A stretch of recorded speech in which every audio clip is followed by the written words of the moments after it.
Hello friends, नमस्कार मंडळी. आपण आज भाकरवडीची रेसिपी करणार आहोत. तर आज मी काय काय साहित्य घेतलेलं आहे ते बघूया.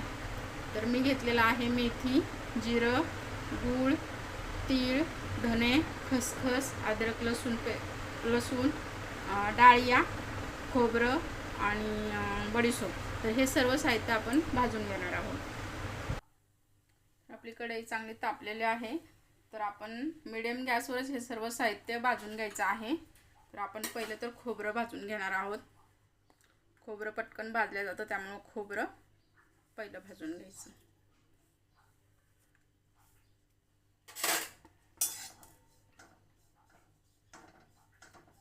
असं स्लो गॅसवर सर्व मी एकत्र भाजून घेणार आहे. एक एक करून भाजून घेणार आहे.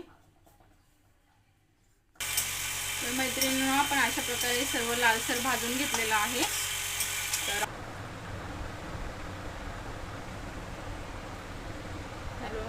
तर आता आपण हे साहित्य सर्व भाजून घेतलेलं आहे. तर ते थंड करण्यासाठी ठेवूया आपण.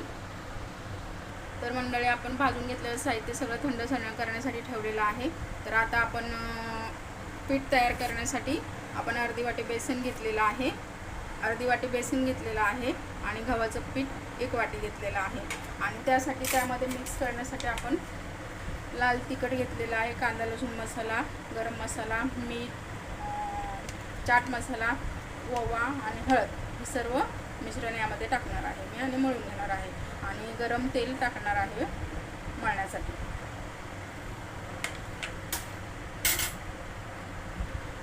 तर आपण लाल तिखट टाकलेलं आहे, थोडंसं मीठ टाकलेलं आहे आणि गरम मसाला टाकलेला आहे थोडासा, आणि चाट मसाला थोडासा आणि ओवा थोडासा. आता आपण हे सगळं साहित्य एकत्र करून घेऊया. आता आपण हे एकत्र करून घेतलेलं आहे. आता आपण यामध्ये गरम केलेलं तेल टाकायचं आहे थोडंसं.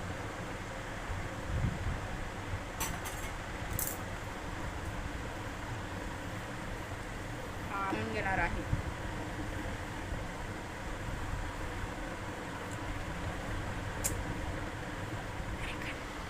तर मंडळी, पीठ मळून झालेलं आहे आपलं.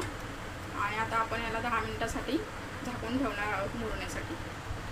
तर मंडळी, आता आपण हे थंड झालेलं आहे वाटण. याला आपण मिक्सरमध्ये लावून घेणार आहोत. आणि त्यामध्ये आता काय काय टाकणार आहोत ते बघा. तर आपण त्यामध्ये गरम मसाला, कांदा लसूण मसाला, लाल मिरची पावडर, मीठ, चाट मसाला, ओवा आणि जराशी हळद असं साहित्य घेतलेलं आहे. तर हे आपण एकत्र वाटणार आहोत. तर मंडळी, अशा प्रकारे